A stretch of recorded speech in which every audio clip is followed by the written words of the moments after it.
Good morning, all. Thank you for joining us at the regular meeting of the Solid Waste Authority, June 12th, 2024. And may I have a roll call, please? Commissioner Barnett. Commissioner Baxter. Commissioner Bernard. Here. Vice Mayor Marino. Here. Mayor Sachs. Commissioner Weiss. Here. Commissioner Woodward. Here. We have a quorum. Thank you. And the invocation will be done by Mr. Pelowitz. Thank you. Please stand. Dear God, we seek your help with our affairs today. Bless this meeting with your divine intelligence and help us to make the best use of our own.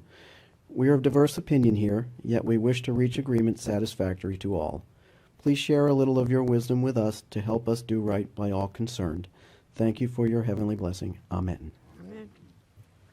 Allegiance To the flag of the United States of America and to the republic for which it stands, one nation, under God, indivisible, with liberty and justice for all. Thank you all. And I believe we have an addition or a modification to our agenda, Mr. Pelowitz? Yes, we do. We're asking to reorder the agenda to take item 9G1, the prepayment of debt, to immediately follow item 6, matters by the public, and preceding the hearing on the budget. Any objections? I'll move to approve the modified agenda. May I have a second?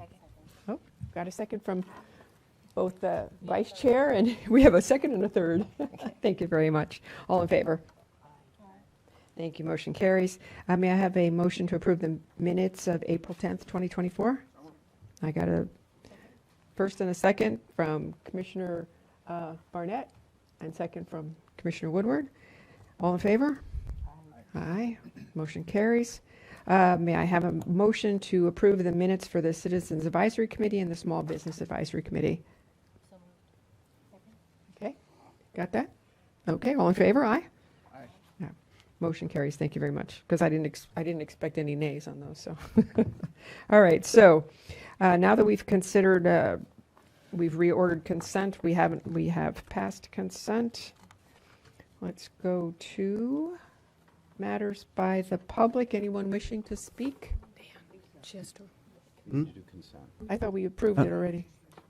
We need to approve the consent agenda. Oh, sorry, we just reapproved the, oh, I'm sorry, we just approved the reorder. Okay, may I have a motion to approve consent, please? So moved. All right, we got a first, a second? Second, all in favor? Aye.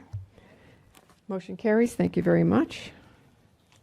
Now we're back to matters by the public. Any cards? No, ma'am, no cards. Thank you very much. So now that we've reordered the agenda, we're at item 9G1. Mr. Pelowitz, who's presenting? I'll just do this one. Item 9G1 is a proposal from the authority to prepay up to $20 million of our October 1, 2025 mandatory sinking fund payment for the refunding bond series 2021. This is being done in order to provide rate relief for this year's budget. The budget as presented assumes that this is approved. However, we are prepared to present alternative numbers if the board were not to approve this or to approve a different number. So this is coming out of the general reserve. We project that once this payment is made at year end, we will have approximately $150 million in the general reserve, which is an increase over last year, so it's still going up. It's important to note that these payments, this use of general reserve is one of only two uses we really have. One is to pay capital, and the other is to pay down debt. These reserves generally come from savings in our budget. When we don't spend things or we have money left over from projects, it flows into the general reserve, and this is just our way of flowing that back to the ratepayers. Any questions? I don't see any lights on. May I have a motion to accept? So moved. I got a motion and a second. All in favor, please say aye. Aye. Any opposed? Motion carries unanimously. Thank you very much for that. And so now we'll move to item number 7, public hearing workshop. Yes, and doing the presentation on the budget is Jeffrey Duvall. He is our new finance director. He replaces Steve Paris, who retired, and Jeff works for Paul. Thank you, Mr. Duvall. Good morning. This presentation will follow what I think you've seen in the past, so it won't be anything, I don't expect anything to be shocking, but I'll go ahead and start. So, a quick recap of last year, or the current year we're in, FY '24. The residential disposal assessment rates were up an average of 2.7%. That put the single family at 188, multifamily at 103, mobile homes at 179. We did use, the debt service at 48.1 million was up 8.2 million, and we did use 15 million of reserves to pay that down. Our debt service coverage ratio was 1.62 or 162%. We approved a capital budget of 40.4 million, and we used 12.25 million in general reserves to help support that. The mandatory collection rates were updated per their approved contracts. They basically stayed unchanged. You'll see that in a later slide. Some moved $1, some stayed the same. Hold on for a second, Jeff. We're trying to get the screens to work. Oh, You all can see it, we can. I just want to see if they can get it working. There we are. Okay. Thanks, Jeff. so moving on to this year's budget. Excuse me, only half of the screens are working. Not even. Mine's working.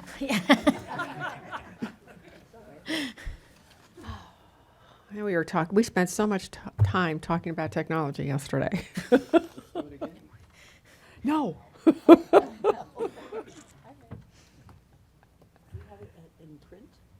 You do have it in print. Yes. I'm okay with the Yeah, print copy that print's we good. have. No problem. Do you have a copy? It should be under your notebook right there. First page. There you go. We're good. Oh, Oh, and we have it up to some, yeah, we got Okay. it. All right. Thank you, Mr. Duval. Okay, moving on to this year's budget, or the FY '25 budget. We're proposing a residential disposal assessment rate that will increase by about 3.5% on average. Single-family homes would go up $6, multifamily $4, mobile homes $6. We are proposing commercial disposal assessment rates that on average up about 3.8%. The low end will be 0.3 of a penny per square foot. The mid-range is 0.8 of a penny. And the high, commercial high end is up 4.8 cents per square foot. We are proposing a 6.5% on average increase in mandatory collection assessment rates.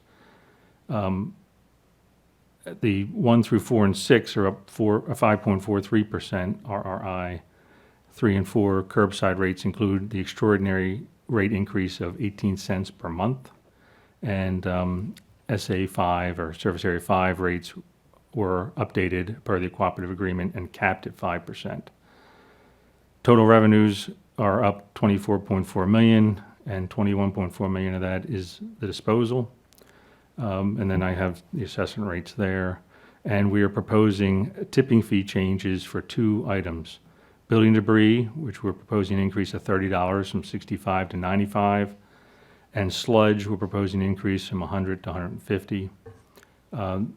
Just as a note, the sludge, we don't budget any tons, so that's not it does not impact the budget number, but it does put us in where we think we need to be in a competitive market for what we want. And Mr. Duval, you want to just explain why the tipping fee is going up, the increase that you've proposed? Is that we've got a lot of out-of-county debris coming in, and this is sort of a way Oh, to curb yeah. it? Yeah. The building The debris? building debris, yes. We're getting a lot of out-of-county debris in because we're less expensive than our neighboring counties, so we're trying to put that into an area where we'll continue to get our building debris. We'll put other counties' building debris where it belongs and move some of this to the private sector. Thank you. Commissioner Woodward, do you have a question? I did have a question. In my agenda review, we had discussed the possibility that we have of actually adding an additional fee to out-of-county building debris as it comes in. Yes, that is correct. So we currently have an out-of-county rate that we charge for garbage and trash, which is assessment waste. The main reason we do that is because we're only charging $42 a ton to the commercial sector for garbage and trash, because we assess them on their tax bill for the balance of it. So that rate really is not reflective of our full cost. As we talked about and you asked, we do have the ability to apply the out-of-county rate to other waste streams if we want. If the board directs me to do that, we can do that. Now, there are some limitations to that. The limitations are our ability to actually catch it. Because a lot of times, you know, just because someone comes in with a truck that has a Broward address on it, we can ask them, but they may be doing work in Palm Beach. And so we really don't know, but it is a way, it is a deterrent. It is certainly something that, you know, our waymasters, if they believe that something may be coming in from out of county, they can ask. And if that's the case, the rate's over $140 a ton. So if someone comes in from out of county with anything and they're faced with having to pay $148 a ton if they get caught, they might not do it. So it's really a policy issue for the board. You could tell me today to do it, and I can implement it immediately on the tip fee schedule. I don't even have to wait till October 1. But that's a solution that's up to you. I recognize the increase is high because it not only affects out of county, but it's going to affect in-county businesses too. So, and I do recognize that. And if the board wishes to propose something different or something in the middle, we can certainly work with that. And we'll do the necessary adjustments to the budget come August that result from that. But we can handle it. Well, I'd like to hear what everybody else has to say, but I liked the idea because, not just because of the charge, but I mean, it's also, like, we're having to handle it if it comes from out of county. And so it is an added cost to us. And I know that you can't catch all of them, but for the ones that we can, and it could be a deterrent for them, take it back to the county where it belongs. I liked it, but I'd like to hear everybody else, so. Thank you. Commissioner Baxter. Thank you. I don't like the idea of going up $30 because that does impact our residents.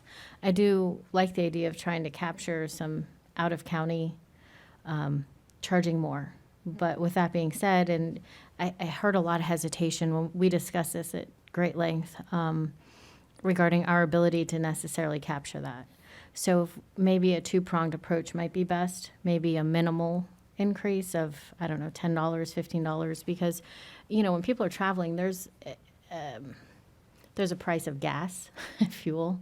So, I mean, if we're finding a way to make it less advantageous for them to drive all the way to Palm Beach County, maybe somewhere in there. I don't know what that looks like, $75, $80. Again, I'll wait to hear from the rest of the board, but then also trying to capture any kind of out of county people coming in.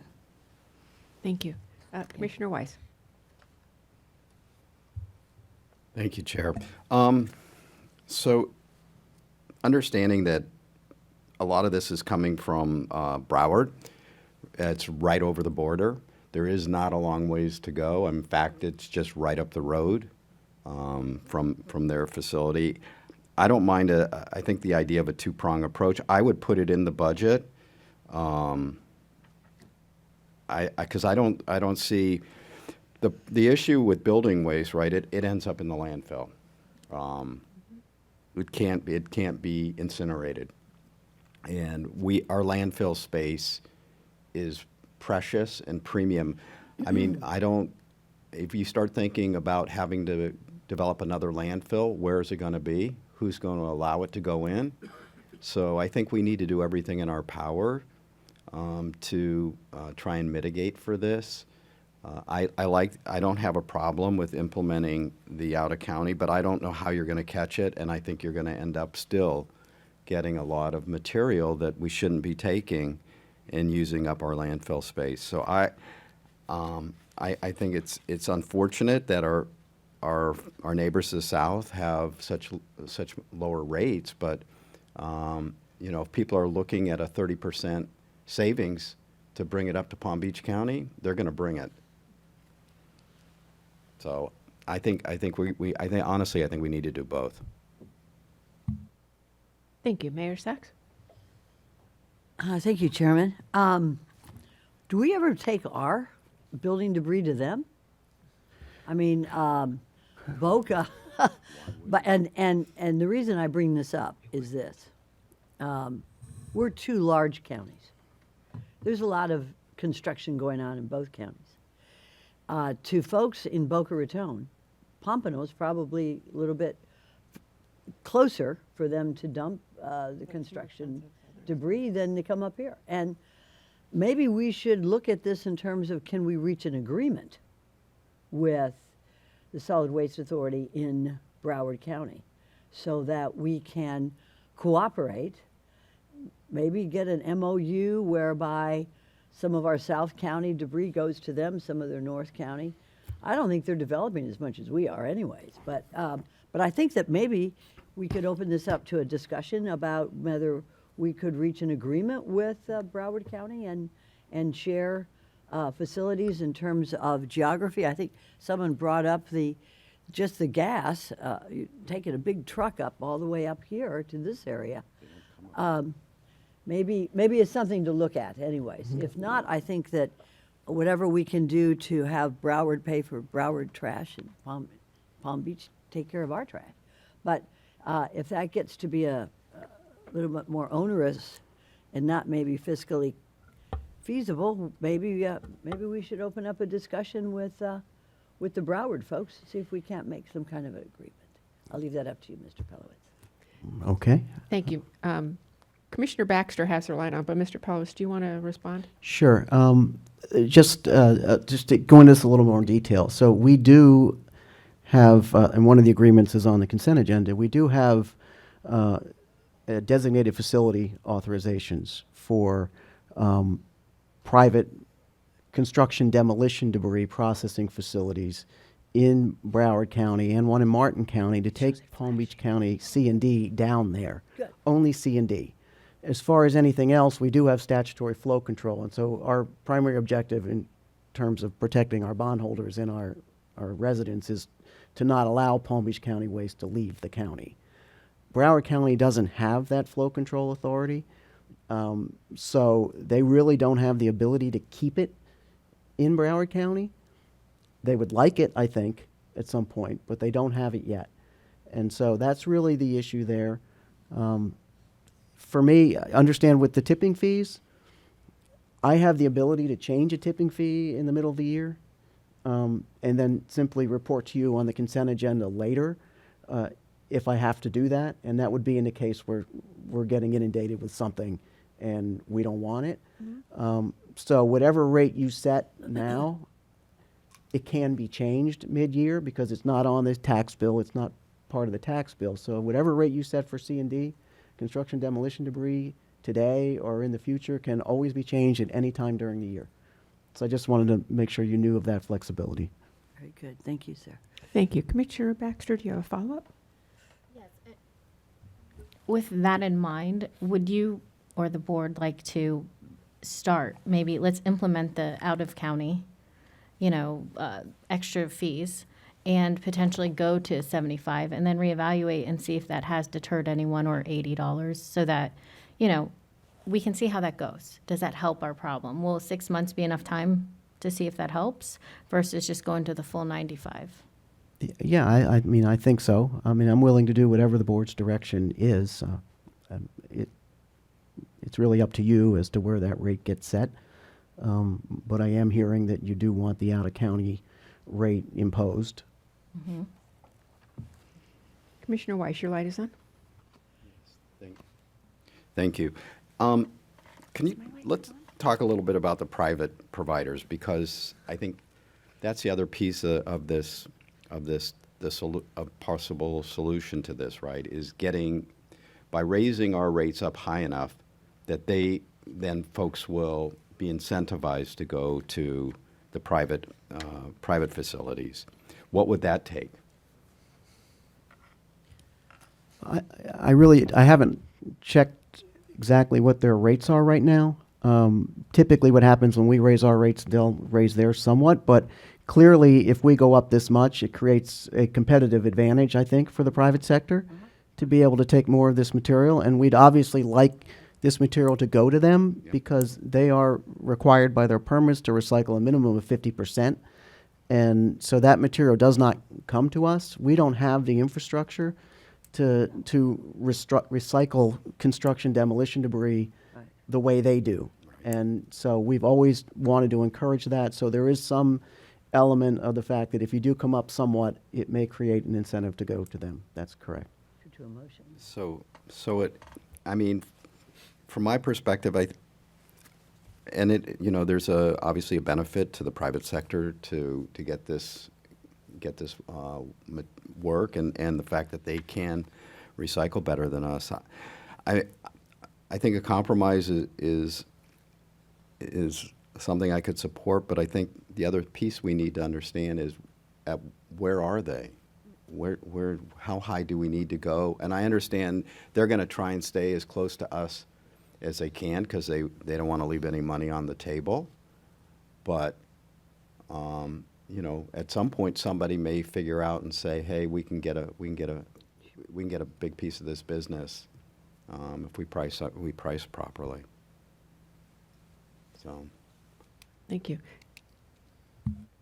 Commissioner Woodward. It says Baxter. It's because I think I have your. Okay, I was trying to figure out why my light won't come on. Our things are switched. Okay. Yeah, I did have a question.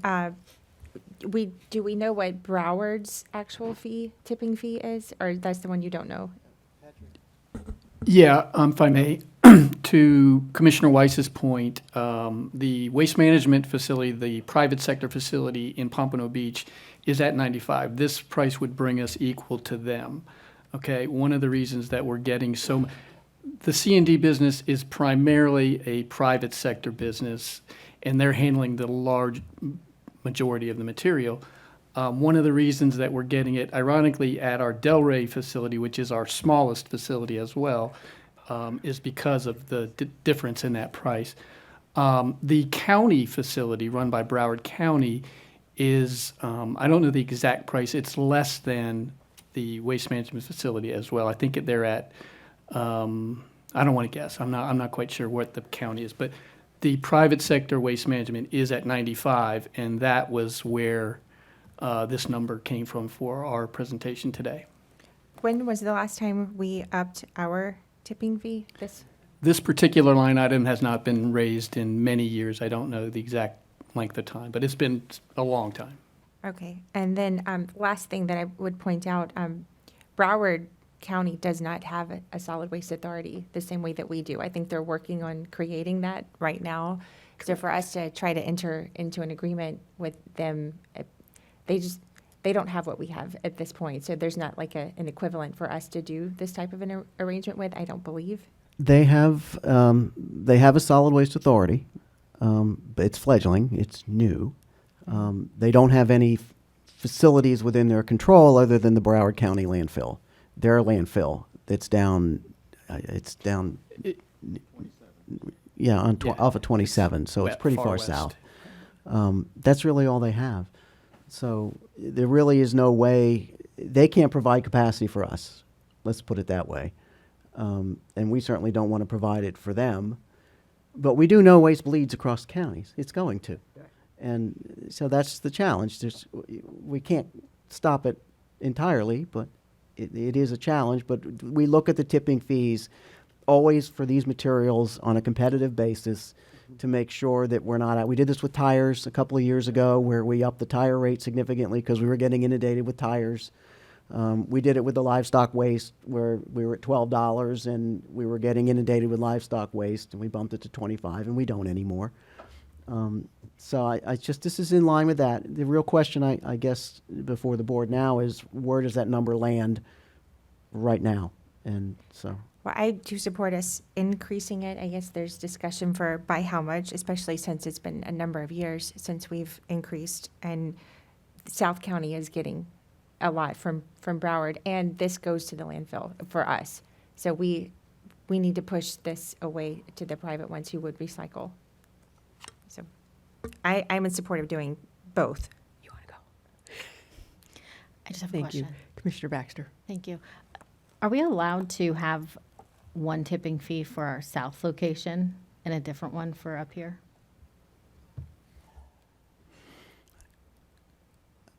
I'd have to say we're probably allowed, but we've never done it.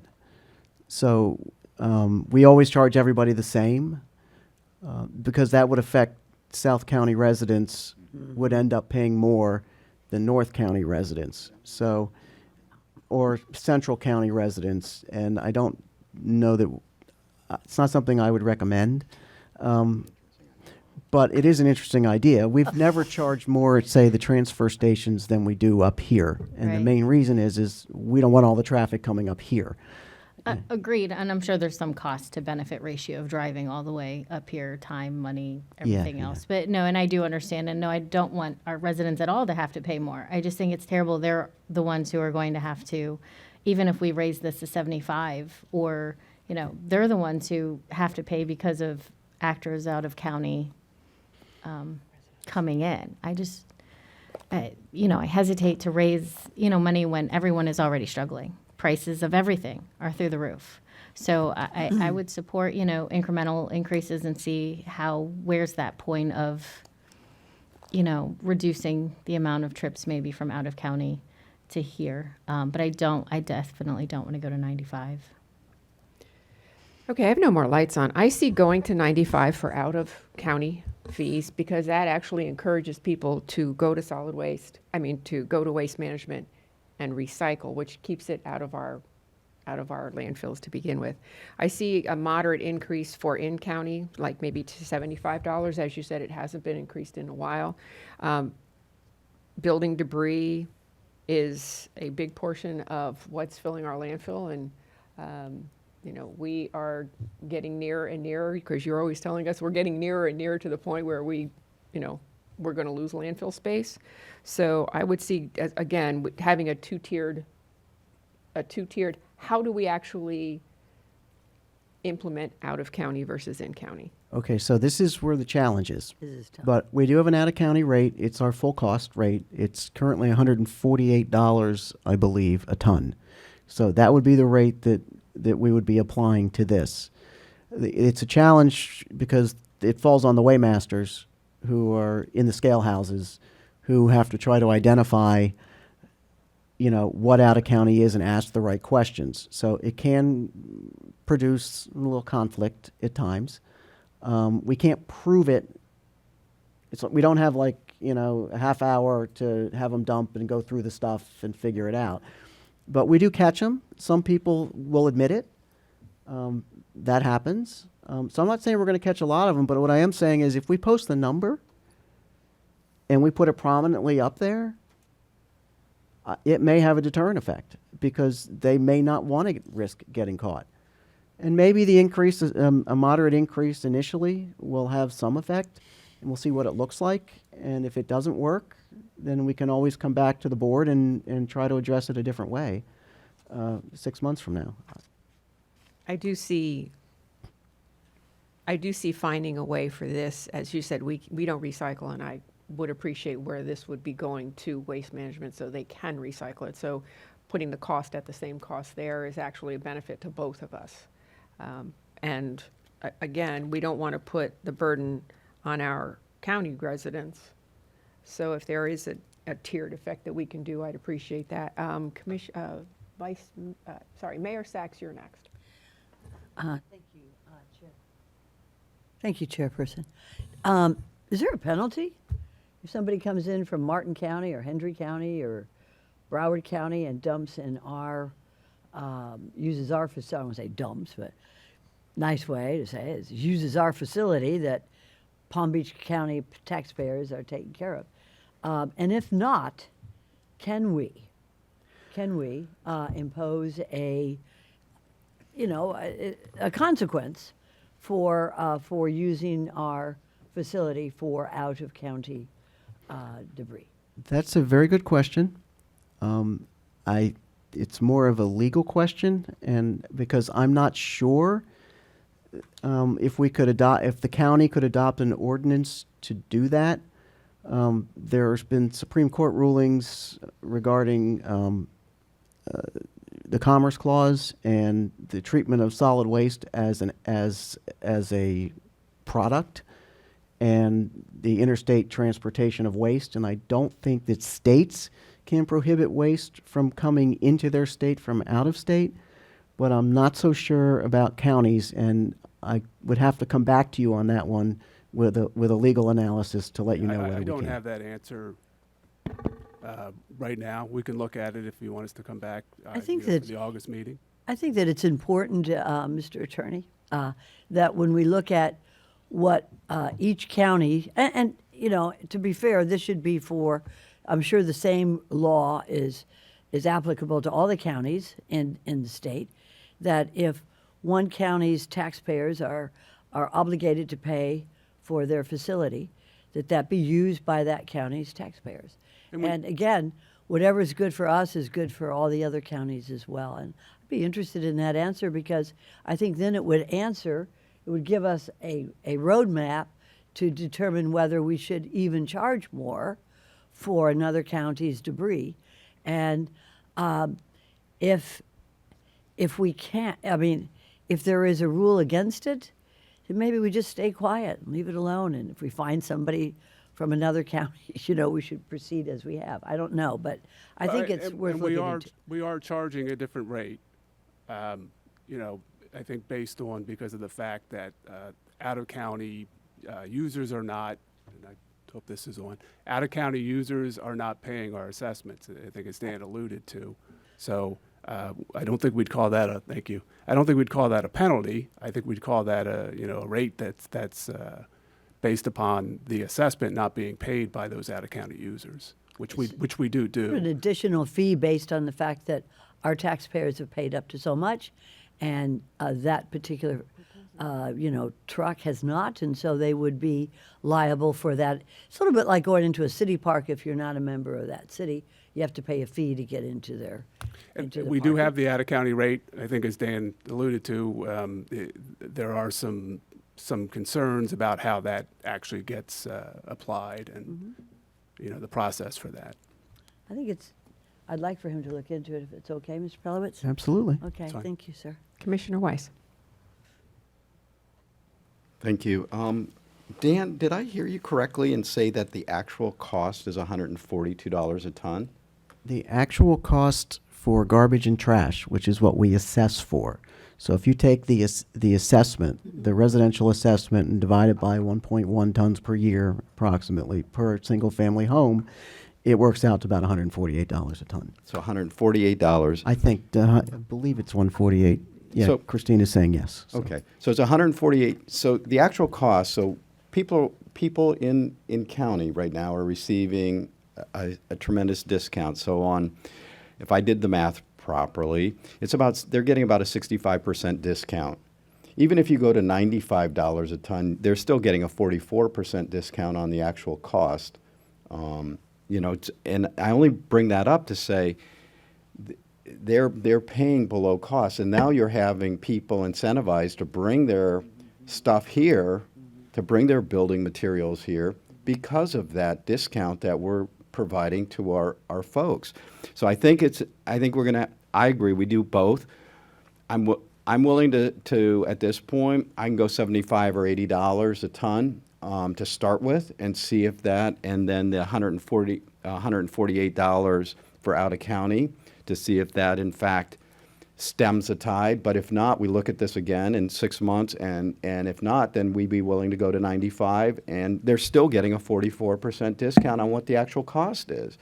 And it leads me, there's another, we're going to talk about this in a minute, but we need to start looking at not allowing these rates to just sit and not be adjusted for years after years after years, and they need to be reviewed, I think, on a regular basis, because, you know, if your actual costs are substantially higher and we're not making any adjustments, I think we're doing our ratepayers a disservice, because at some point, as they say, the chickens come home to roost, and then they're going to be hit with a huge increase all at once. And I think it's much, if we can help manage that for folks, so that they can manage their budgets more easily. I think we've done them we're actually doing them a service as opposed to letting it sit and then, having to have a huge increase all at once. So, but anyways, that's my sense on all of this. Well, we've heard a couple things. So we've heard 148 a ton out of county. We've heard 95 out of county. We've heard suggestions of 75 to 80 for in county. So as a board, we need to give you direction on this. But I would, Yeah. the 148 I think is a little high. Well, that's our out-of-county rate, so that is already on our tip fee schedule, and that's what we charge. But not for building debris. No, but we only apply that to garbage and trash, which is Correct. the assessment waste, which goes through waste energy and all of that. So that's the rate we charge. We could apply it. The board could come up with a different number for building debris from out of county, and we can put that in the schedule too. It's really up to you. You know, everything you've talked about will work. So. All right, so we have Commissioner Baxter. Just so I'm understanding this, so this doesn't take into account a building debris increase for out of county. So we could set that separate to the point of if we wanted to have out of county, even if we wanted to set that at 105, let's say as a deterrent. So they are more likely to go to those private facilities for the ones we catch. We could do that. Sure, you could create a new tipping fee for out-of-county building debris at, your example is 105, and change the tipping fee for building debris for Palm Beach County waste to 80, and that would basically be kind of a hybrid. We wouldn't use the 148, you'd be using 110, but you can do that too. And I'm not set on any one thing. I think 80 seems to be a good middle of the road. 65 to 95, half of that's 15. So at $80, start there, see if that deters enough.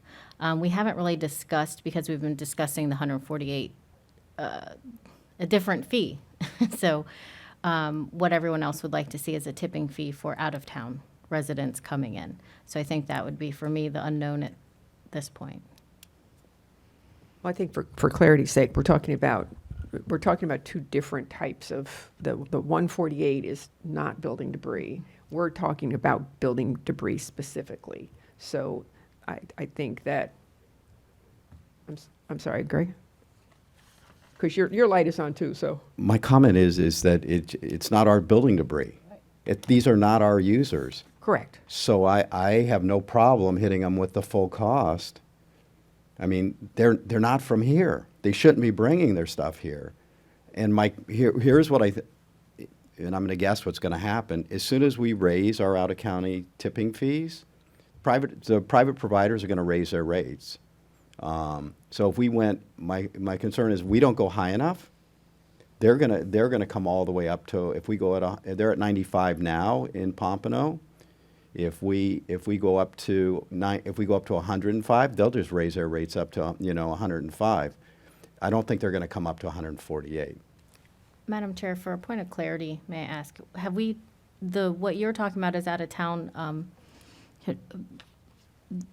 an out-of-town tipping fee. What is your suggestion for that?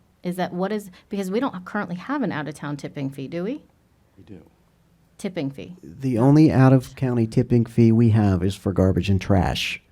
If you look on... And that's 148? That's 148. I'm going to point you to schedule, page 9 of 20 and 7.1, which has our complete list of tipping fees in it. And you will see what we charge for all these different waste types. So other than garbage and trash, every other tipping fee on here is a market-based rate. So typically, when it's with garbage and trash, we maintain the $42 tipping fee to prevent waste from leaving the county. We want our our rate for garbage and trash to be low. And that is why we have the out-of-county tipping fee in here, is because that's only a fraction of the full cost of managing garbage and trash, so we charge $148 if we catch somebody. And the likelihood of catching someone with garbage and trash is easier because it's probably coming up in a garbage truck or a packer truck, and it's going to be more identifiable. If it's coming out of Deerfield and someone's driving up out of Deerfield, running routes in Deerfield and coming to the South County Transfer Station on Linton, that's going to be obvious. So that's how we've always done it. And the question I have here is, what's a reasonable market rate? And you Thank have you for ri- the clarity, and I do support, if they're coming from out of county and we can catch them, and put it on our website, the full out-of-county tipping fee of 148 then. And, I mean, unless you have a different suggestion, Commissioner Weiss. Nope. Okay. Commissioner Woodward. Thank you, Chair.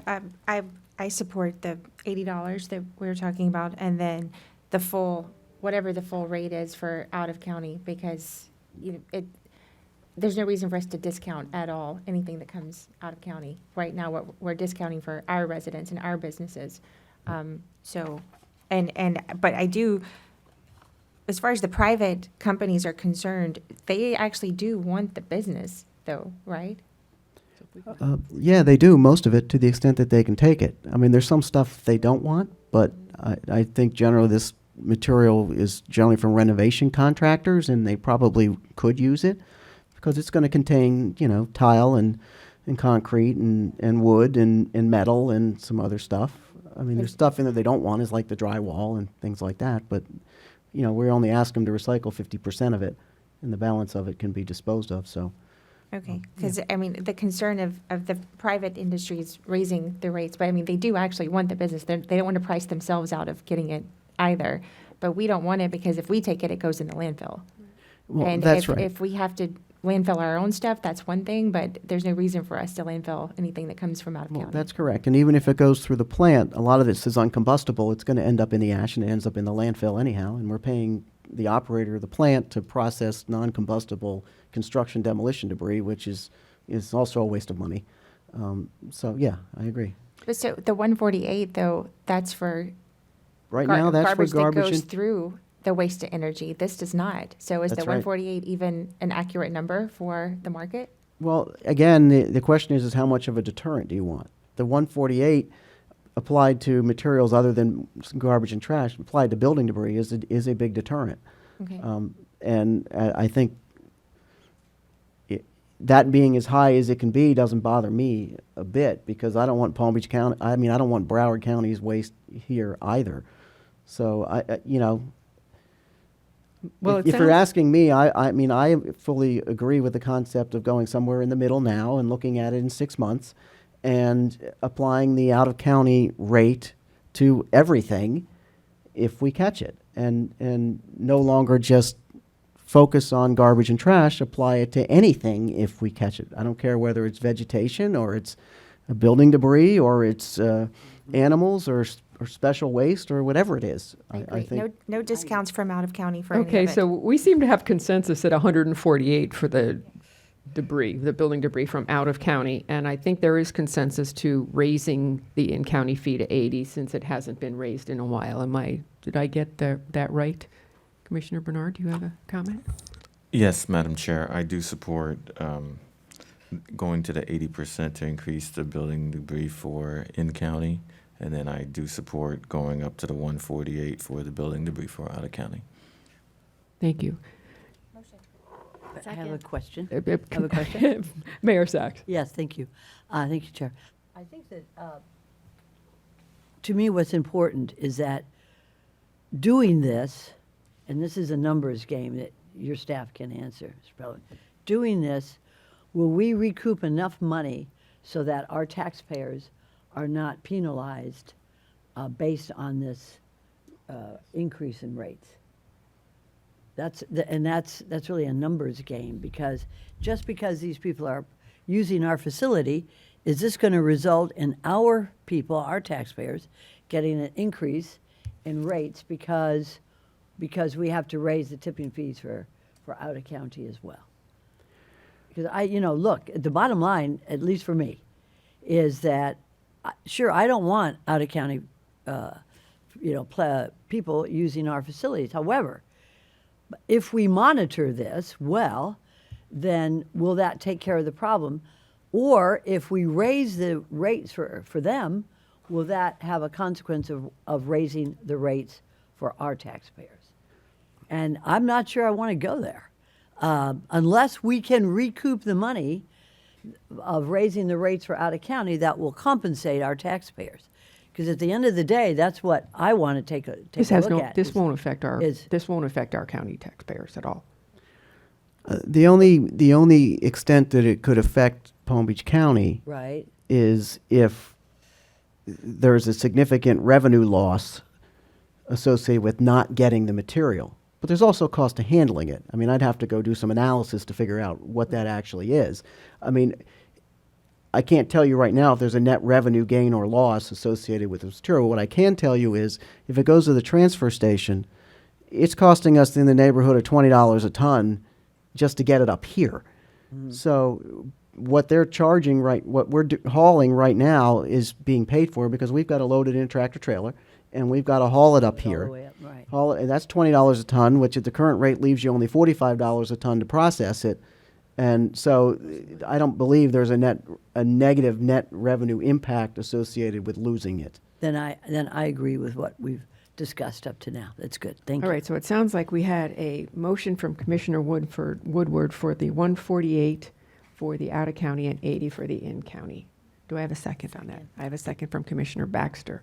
Any more discussion? Madam Chair, just real Yes. quick. I just, along with what I had said earlier about looking into this issue, I'd like to just be able to look into that issue prior to the August meeting and make sure that there's no legal problem with charging that full garbage rate for the construction debris out of county. But, you know, certainly this would just, you can still take your vote and provide that direction, but I just want to be able to come back with that. Thank you. And since our little light parliamentarian thing is not working well, I think Commissioner Barnett, you have a question or comment? Yeah, I do. Thank you very much, Chair. Mr. Pelowitz, for my own curiosity, this may have been discussed, and if it was, I apologize. How are you able to differentiate between in-county folks using our facilities and those coming from out of the county? Well, I've expressed to you that it can be challenging. One way is a lot of these trucks have markings on them, and they'll have their address, the business address. It'll be a renovation contractor. It'll say so-and-so Pompano Beach. If it's that obvious, then we ask the question.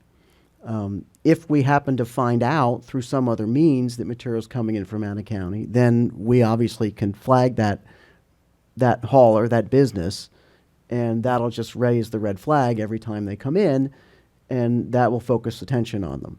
As I've said, it's challenging. I think it's more of a deterrent than anything else because out of fear of getting hit with that, they don't want to pay it. And we'll see how it works. The way Spitzer said, we'll see how it works for 6 months. We'll see if the numbers come down at all. And if not, then I'll bring it back to you and we can talk about it again. Commissioner Bernard, did you have a question? Okay. All right, so we have a motion, we have a second. We have the attorney who is going to do some research and come back to us, but at the meantime, we can take a vote. Okay. All of those in favor say aye. Aye. Any opposed? Motion carries unanimously. Thank you very much. So, actually, we're still in the middle of the budget presentation, but we did change one of your items, so let's continue on with the rest of the budget presentation.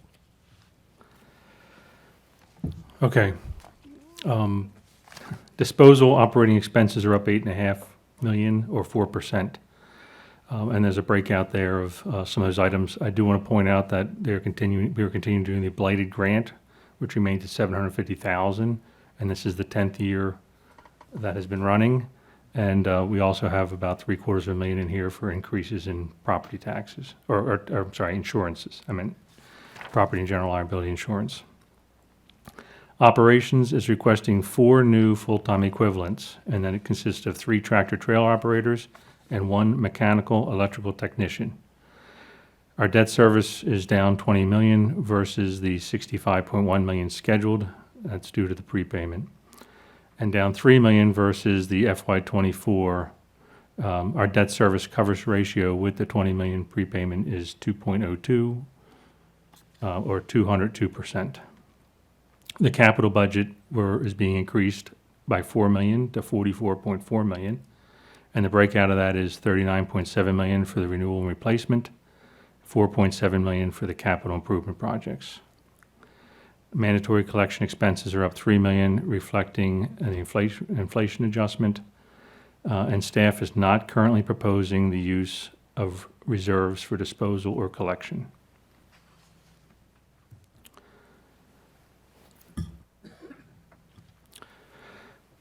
This is two charts showing disposal rate history. On both charts, the top line, the orange line, shows CPI, the change in CPI over the course of the time, which is 2016 to an estimated 2025.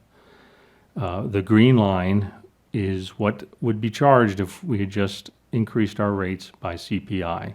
And you see that's $239. In the top chart, when we composed the budget, we came up with a $216 rate. And the way we got to the bottom chart, which is a $194 rate, is partly through the $20 million prepayment, and then other cuts were made to bring us in line with the 194. This is showing you our general reserve history, and you can see that the prepayment or defeasance has been done a few times over the course of time, and both of the last 2 years we've done prepayments, and even with the prepayment shown here in 24 for 25, we are still going to increase our reserve balance. The next two slides are talking about our service area collection. This slide shows the fuel index. That's 10% of the change in our service area collection contracts. And we're just showing you that in the most recent history, last few months, the fuel rate seems to be dropping, and we're hoping that that holds. And this shows you the change in CPI over time. It's been fairly consistent. And we use these two to come up. This is 90% of the change. We use these two factors to come up with the service area collection rates. This is the service area collection rates. So you can see if you go back in time from 20 to 21, we didn't change the rates or modestly. In 22, there was an increase. In 23, there was an increase. In 24, which I mentioned in the bullet points, in some cases we dropped $1, raised $1. So now we're looking to bring these in line with standard increases. If you were to use this whole time frame from 20 to 25, the increase we're asking for would average between 3 and 4%, depending on which number you're looking at, which service area you're looking at. As a side note, one of our service areas, Service Area 5, this is 2025 will be the last year of that contract. The other service areas, the contracts go on an additional year. So we will have to make a decision in 25 as to how to address that. There's a couple options we see. One would be a couple of our haulers have indicated that they might be willing to allow us to piggyback on their contract for 1 year. However, there might be some contract issues to address. One would be the current contract we're piggybacking on.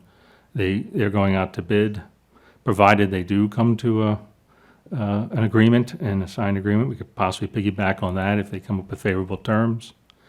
And the last option would be next year just going out to bid for ourselves for the service for the one service area. That's not recommended at this time, but it would be an option.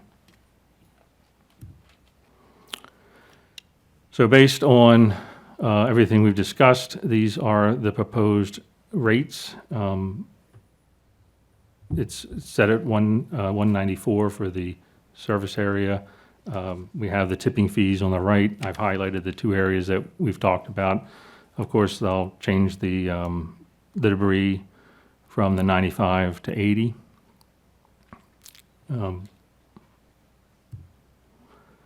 And what we're seeking is approval of the budget with the one change that's been passed.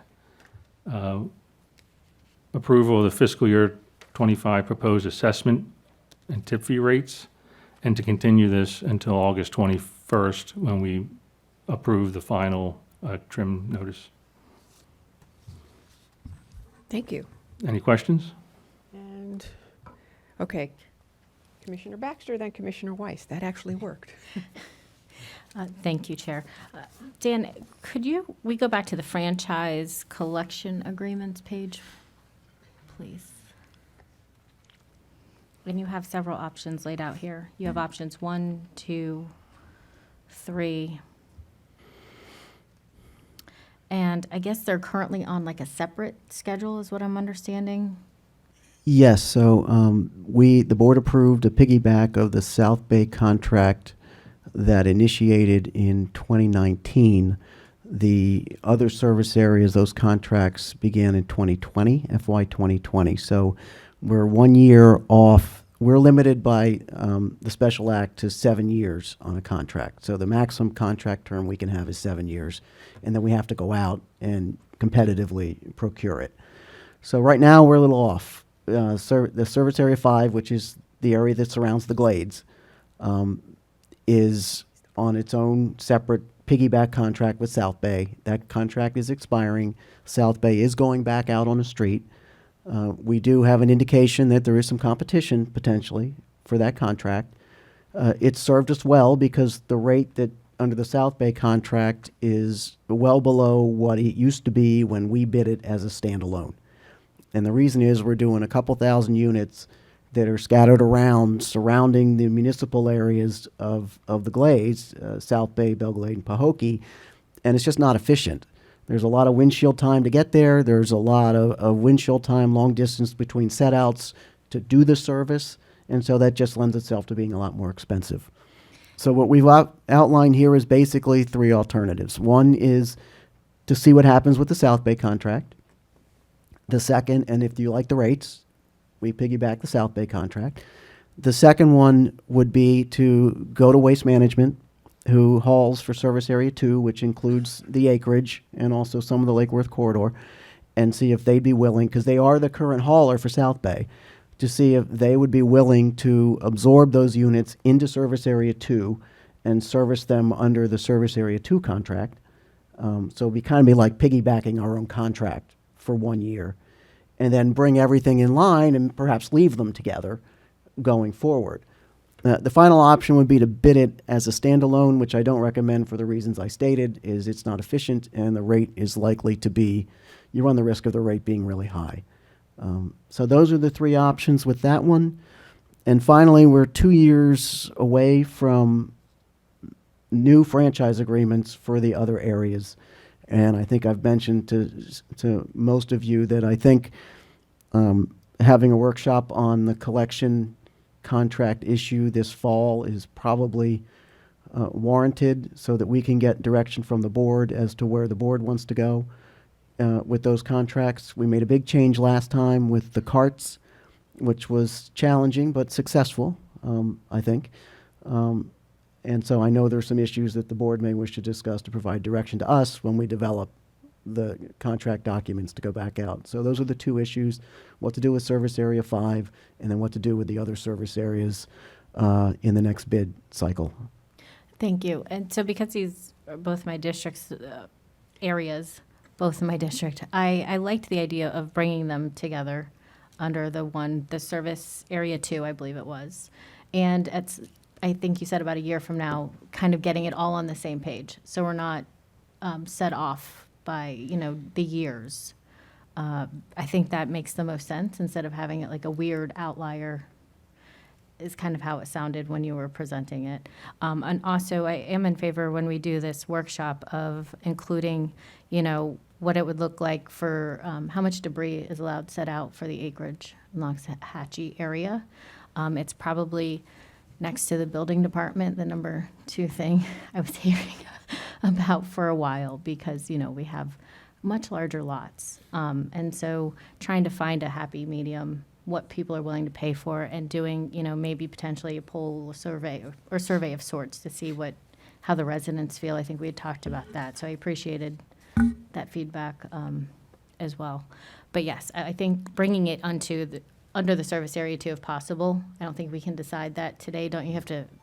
No, I think the best approach would be to talk about it as a separate standalone workshop, or if you can give me direction today as to what you'd want to do, I'm more than happy to take that as well. If the board I haven't discussed this at length with everybody, but if the board wishes us to go to sit down with Waste Management and see what they're willing to do, if that's the board's direction, we'll do that.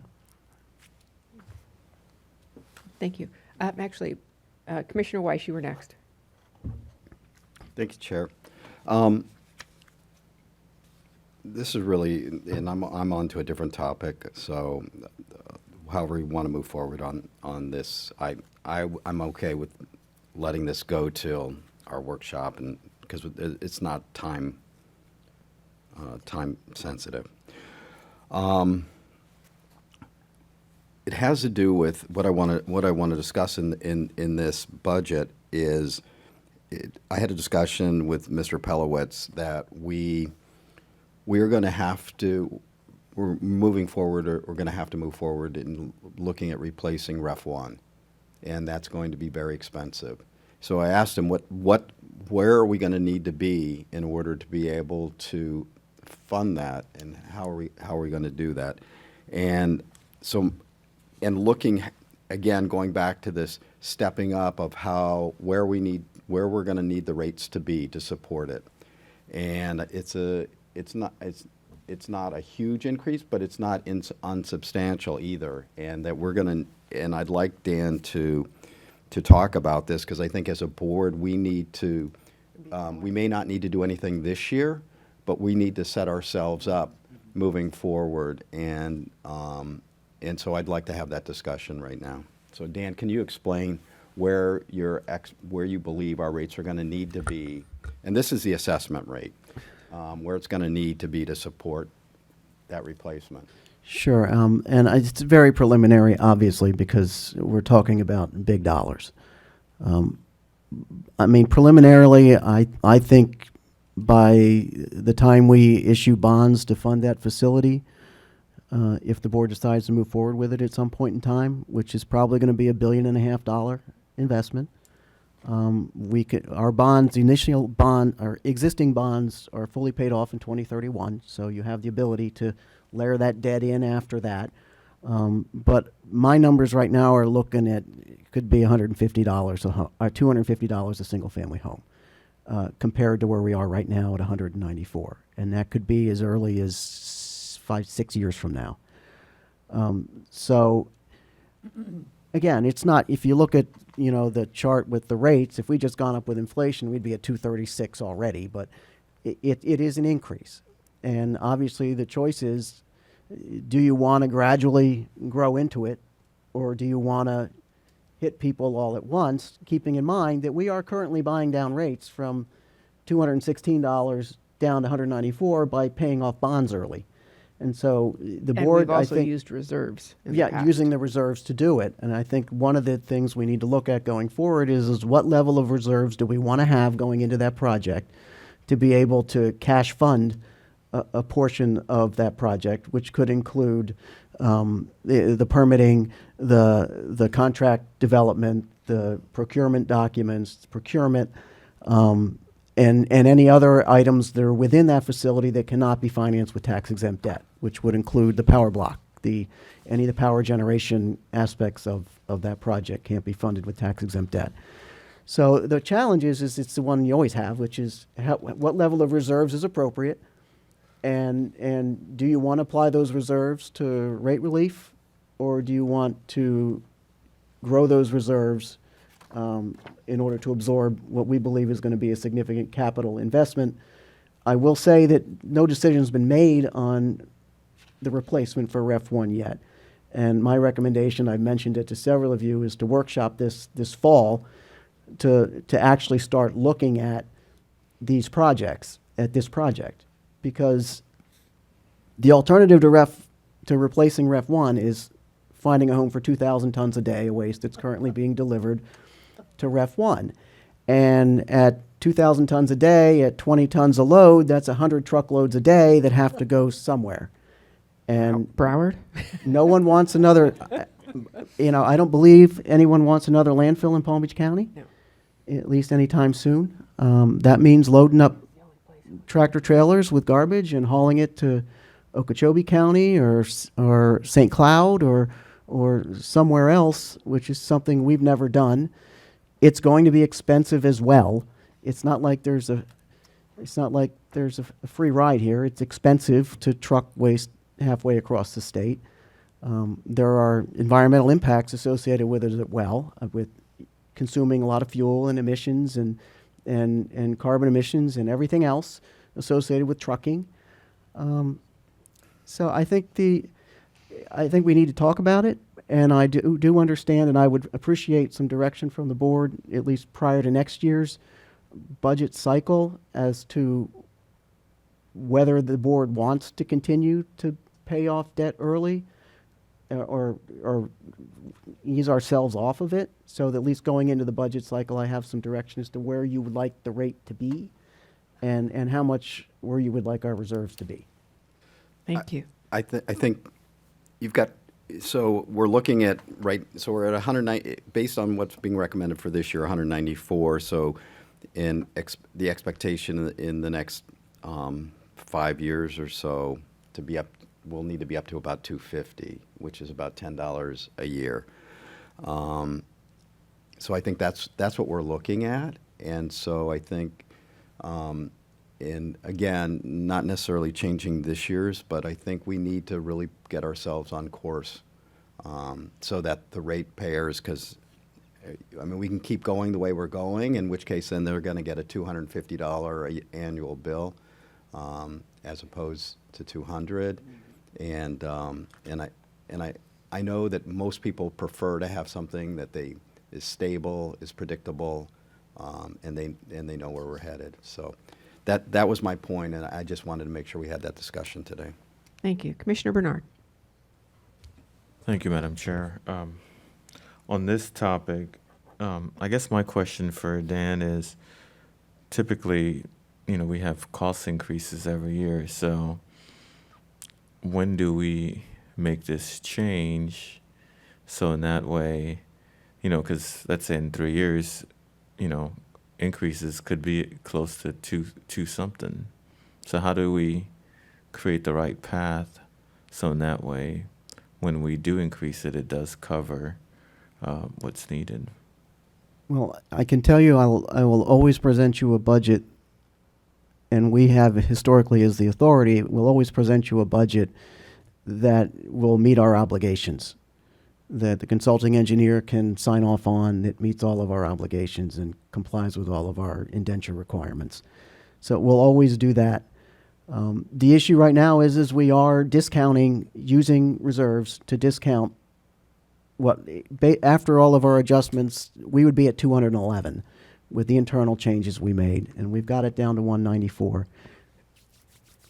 Typically, and I think I've mentioned this to a couple of you, in the past, a dollar increase was a big deal. And people, I don't know why, but we're an operating business. We're not, it's not, everything costs more. Everything we buy costs more. It's made of steel. We use a lot of fuel. We're an operating business. Our costs keep going up.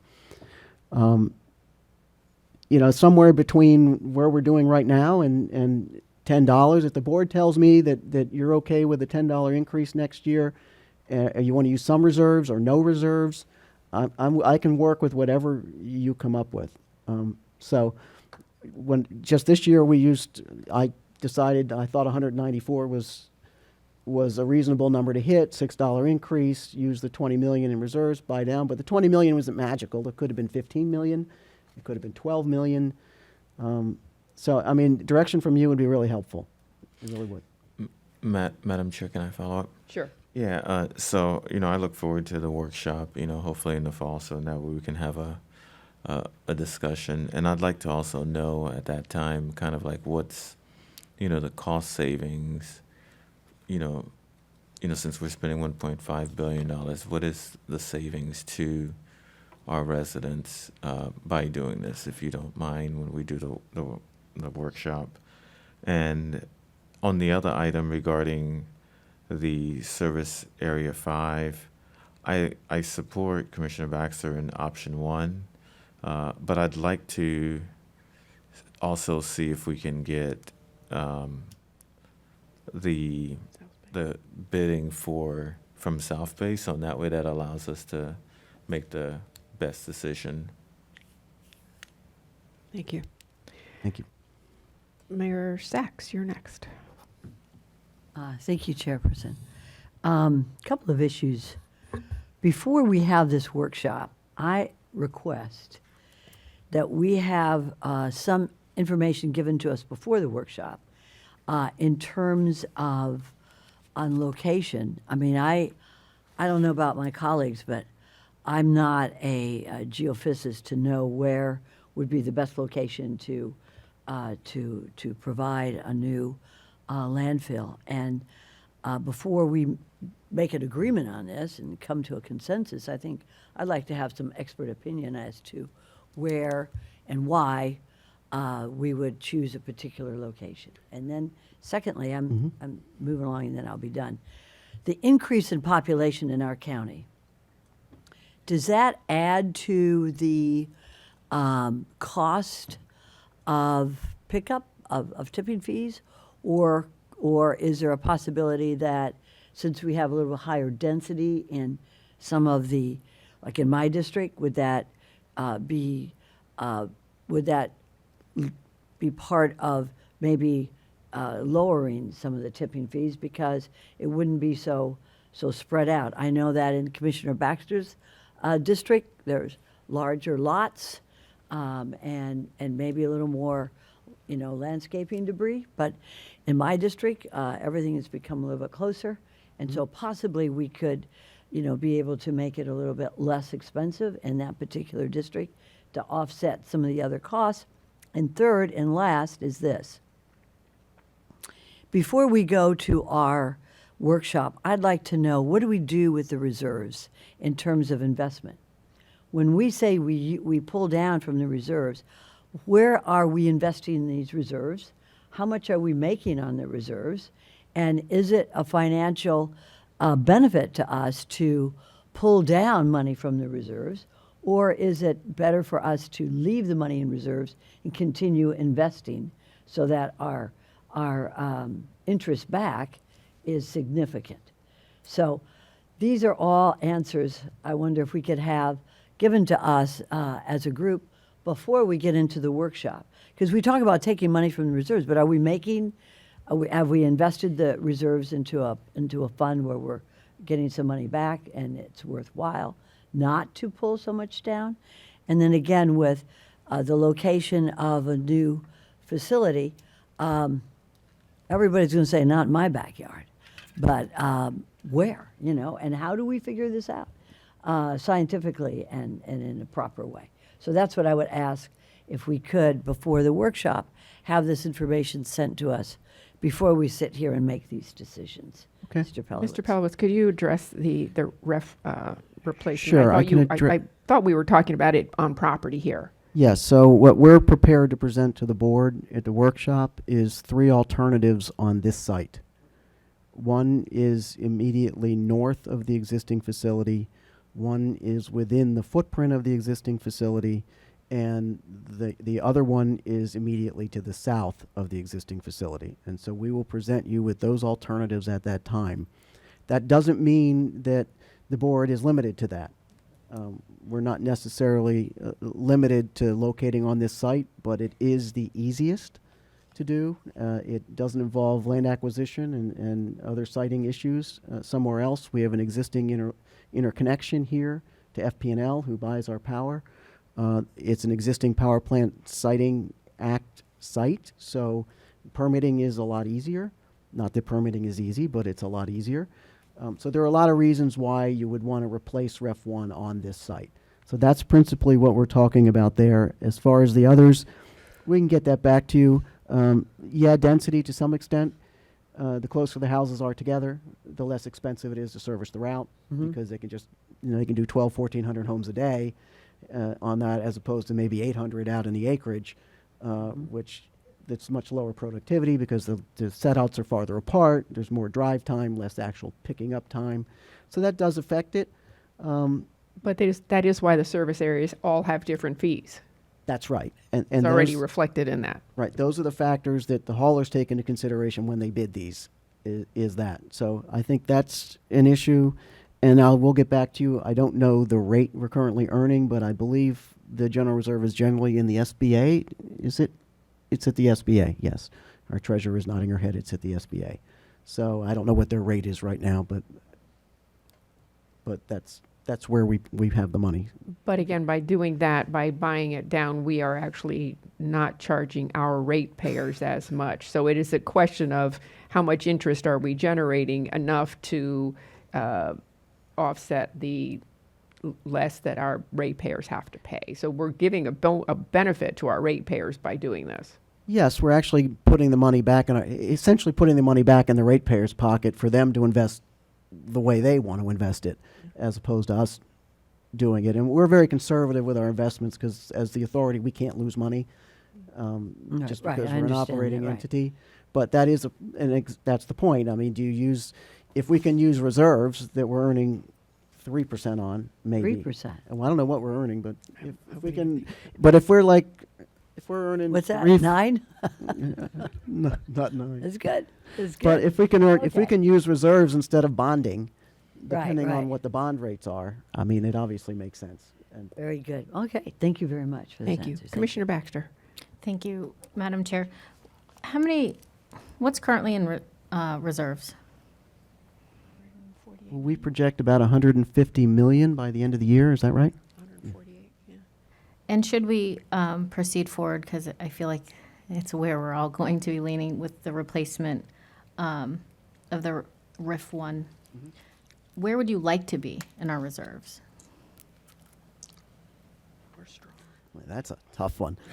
To be honest with you, I mean, I would, all other things being equal, I'd like to be as high as possible. Because I know that was a silly question, I guess I now, mean, at 1.5 I mean, ultimately, is there some area that gives us a better rate, gives some benefit? Is there some amount? Well, I can tell you that during when we built Ref 2, we had an advanced capacity payment from Florida Power and Light for $56 million to cover the power generation components that can't be bonded with tax-exempt debt, for example. That was a big benefit, having those funds to fund that.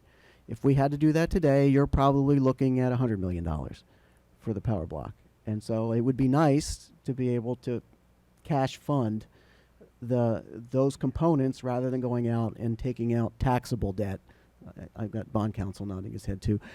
Taxable debt, that would be advantageous to us and to the ratepayers, because it saves us from having to bond that additional amount. And at what rate over what period of time will we have to be at to get to paying, let's say, covering the expense without bonding? Is that what you're Yeah, referencing? well, obviously it's $1.5 billion, so we're never going to be able to cash fund that. I but- didn't think so, but But if we can get to 200 million, I think, going into that project, that would be great. And it would leave us enough cushion for other needs for the reserves, because there are out there for other needs. I think that would be a great target. And I think we can get there. I mean, we've been going up, but we're going to have to kind of scale back our bond prepayment program and preserve those reserves. But again, having formal direction from the board on the replacement for Ref 1, on Ref 3, I think is certainly a prerequisite to that discussion, because it is a big decision. I believe it's the right decision, but you as a board, you make the policy, and it's a significant expenditure. I think it's worthwhile. I think it's the right thing to do, but we do need to present you with the forecasts, the financials, the technology, the siting, the permitting issues, all of those things the board needs to consider before making a decision. I guess so. To get started, I do support replacing or planning for that, so it doesn't hit our taxpayers all at once. I think it's necessary.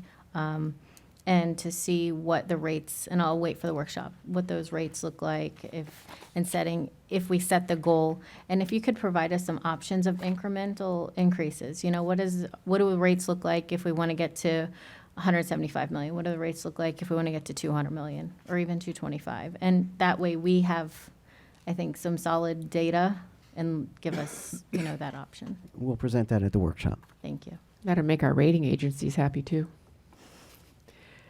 Commissioner Woodward. Thank you, Chair.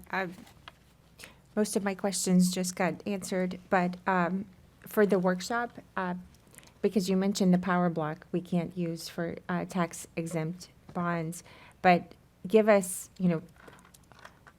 a breakdown of what can the tax exempt bonds be used to pay for versus what can't, and, have us, know what those are, rough estimates on the dollar amounts, because I think that's where we need to focus our cash reserves to cover that. And then also, if we can do this again with FPL like we did last time, or what our options are as far as funding, and also the benefit, or, because I'm not sure how that worked out last time. Was it a true benefit, or did we end up still kind of losing on the back end with FPL?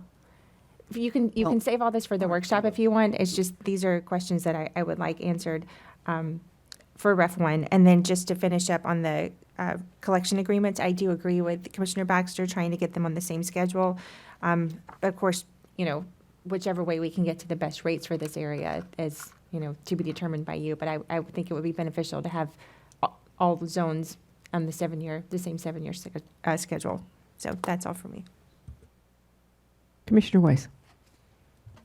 Yeah, just to try and wrap this up and get us on to the next item. So I'll go ahead and make a motion to approve with the exception of the tipping fee for the building debris that we already motioned, but so I guess the motion would be to approve everything else that's in this item as presented today, and then you've got your direction for the workshop. Okay, so we have a motion from Commissioner Weiss and a second from the mayor. Any discussion? All those in favor? Aye. Any opposed? Motion carries. Thank you very much. Thank you. Wow, seems like we've been on this topic, and which is a great one. And let's see, old business, I see none. New business, executive director, I see none. Anything else you want to add? No, thank you. Okay, legal, No new business. operations and field, Nothing today, thank you. thank you. Customer info, Nothing, thank you. thank you. Engineering, I do see an item on our engineering, E1. Yes, good morning. Item 91 is the procurement of a contract operator to rehab, upgrade, operate, and maintain the biosolids facility, and this is beyond August of 2029. Just a little bit of background on this facility. Back in 2005, the authority entered into ILAs with 5 partners: Boca Raton, Palm Beach County, SCR, Loxahatchee, and Seacoast. This is to manage the biosolids generated within the county. And simultaneously, at the same time, the authority also entered into a design-build-operate agreement with New England Fertilizer Company, or NEFCO.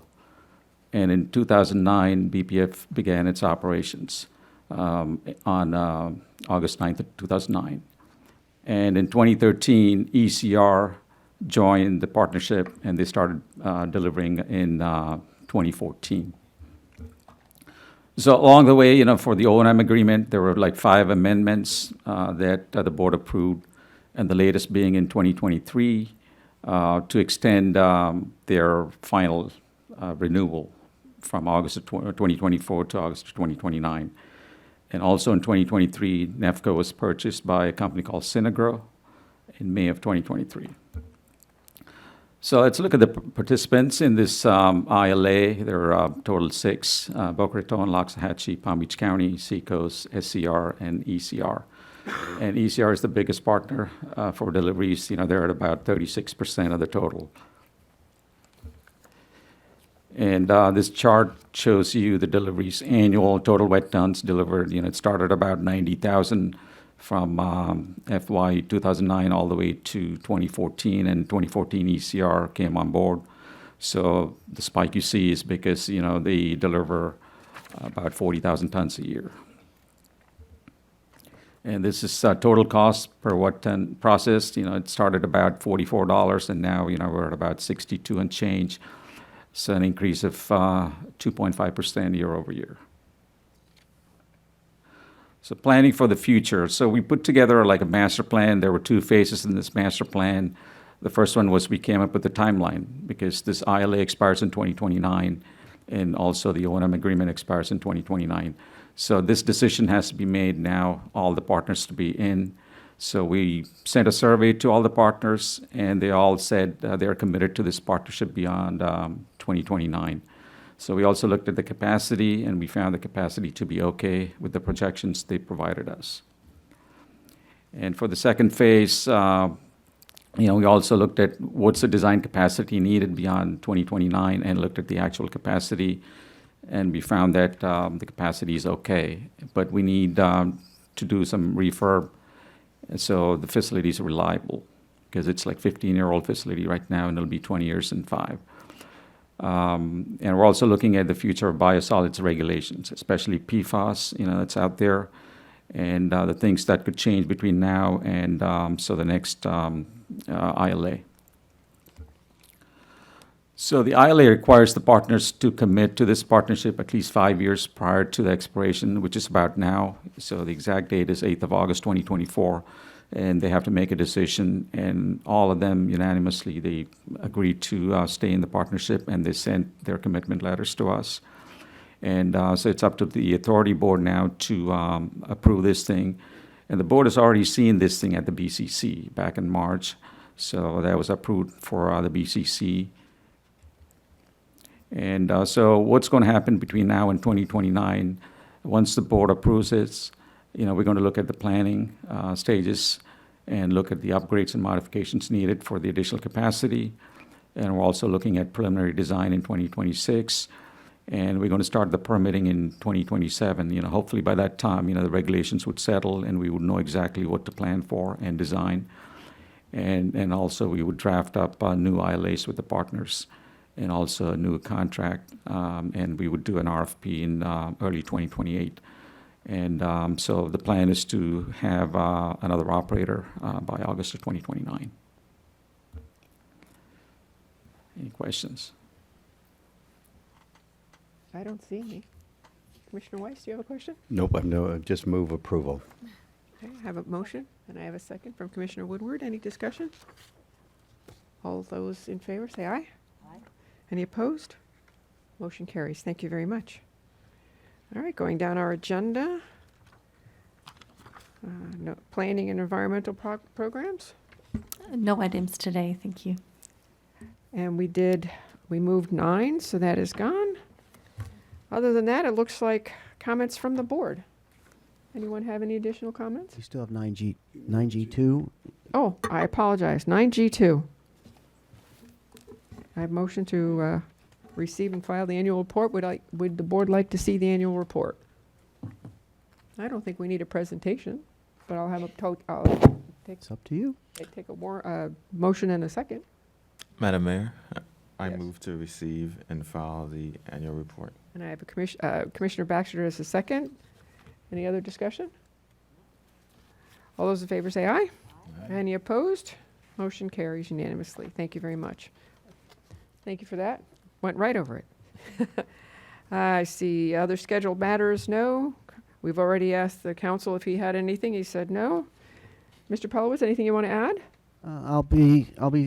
We'll be checking with your offices to schedule 2 workshops for the fall, one on the collection, one on the waste energy plant. And once we have those dates, we'll let you know exactly when they are. Can we make them the same day? We can, if you'd like. I think that would probably be best. Do we serve lunch in the middle? Yeah, I think that would be a better idea. Okay, we'll work on that. All right, thank you. And again, thank you all. I appreciate it. Okay. Board comments. I will start to my left. Commissioner Bernard. Thank you very much, Madam Chair. I was looking at my calendar for the next meeting, which is August 21st. I see that the Economic Council is having a quality of life workshop, which is at the same time as our Solid Waste Authority meeting. So I just wanted to give us the heads up. Did you hear?